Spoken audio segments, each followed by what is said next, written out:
Hi guys, welcome to movement YouTube channel. Prashanth Varma. అదేనండి, రీసెంట్గా హనుమాన్ సినిమాతో బ్లాక్ బస్టర్ హిట్ అయితే కొట్టాడు. ఇప్పుడు ఈయన ఇండస్ట్రీలో అయితే హాట్ టాపిక్ కింద మారాడు. ఎందుకంటే పీవీసీయూ పేరుతో, అదేనండి ప్రశాంత్ వర్మ సినిమాటిక్ యూనివర్సిటీ పేరుతో ఈయన వరుసగా సినిమాలు అయితే లైనప్ ప్లాన్ చేసేసారు. ఆల్రెడీ జై హనుమాన్ అయితే రీసెంట్గా ఒక పోస్టర్ అయితే రిలీజ్ చేశారు. రిషబ్ శెట్టి గారిని ఆంజనేయ స్వామిగా ఈ సినిమాలు అయితే చూపించబోతున్నారు.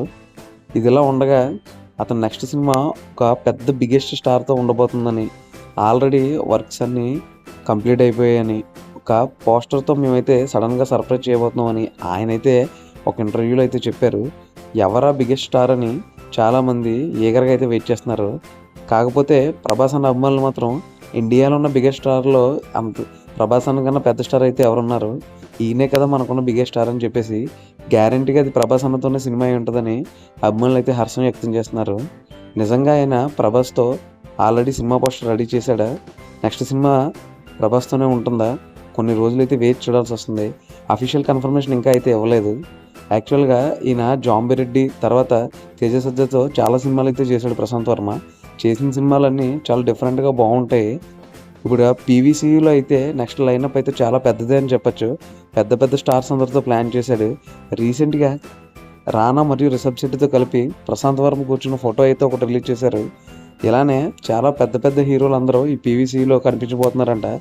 ఇదే కనుక నిజమైతే మన సనాతన ధర్మాన్ని మన ఇండియన్ సూపర్ హీరోస్గా చూపించబోతున్న ఘనత మన ప్రశాంత్ వర్మ గారికి దక్కుతుంది. ఎందుకంటే బేసిక్గా మనకు తెలిసిన సూపర్ హీరోస్ అందరూ super man, spider man, ant man, bat man, ఆ మ్యాన్, ఈ మ్యాన్ అని ఎవడ పడతాడు ఉండేవాళ్ళు. కాకపోతే హనుమాన్తో కొత్తగా మనకు నిత్యం తెలిసిన, మనం నిత్యం పూజించే ఒక ఆంజనేయ స్వాముల వారిని, హనుమంతుల వారిని ఒక సూపర్ హీరోగా చూపించడం అనేది చాలా గొప్ప విషయం. మనకు తెలిసిన కథలనే సినిమా మీద, తెర మీద చూపిస్తే చాలామందికి రీచ్ అయ్యే అవకాశం అయితే ఎక్కువ ఉంది. ముఖ్యంగా పిల్లలకు కూడా రీచ్ అవ్వాలంటే ఇదొక మాధ్యమం. ఆల్రెడీ టీవీలో మనం కార్టూన్స్ ద్వారా కూడా చూస్తూనే ఉంటాం. అప్పట్లో హనుమాన్ పేరుతో చిరంజీవి గారి వాయిస్ ఓవర్తో ఒక సినిమా అయితే వచ్చింది. అది చిన్నపిల్లలు ఎంత పెద్దగా ఇష్టపడుతూ చూసేవారో మనందరికీ తెలిసిందే. ఆ తర్వాత హనుమంతుల వారి పేరుతో ఒక గొప్ప సినిమా ఏదైనా వచ్చిందంటే అది హనుమాన్ అనే. దానికి కంటిన్యూషన్గా జై హనుమాన్ అయితే తీస్తున్నారు. ఇక ప్రభాస్ అన్నతో ఏం ప్లాన్ చేస్తున్నారో నాకైతే అర్థం కావట్లేదు. మేబీ జై హనుమాన్లో ఏమన్నా ఒక పెద్ద రోల్ అయితే ఇస్తున్నారా, లేదంటే వేరే కొత్త సినిమా ఏదైనా ప్లాన్ చేస్తున్నారో వేచి చూడ. ఇదే కనుక నిజమైతే ప్రభాస్ అన్న అమ్మాయిలకు ఆదిపురుషుతో తీరని లోటు ఈ ప్రశాంత్ వర్మ సినిమాతో తీరుతుందని మనం అయితే అనుకోవచ్చు. మరిన్ని ఇలాంటి సినిమాటిక్ అప్డేట్స్ కోసం, మూవీ రివ్యూస్ కోసం సబ్స్క్రైబ్ చేసుకోండి మూవీ మ్యాన్. Thank you.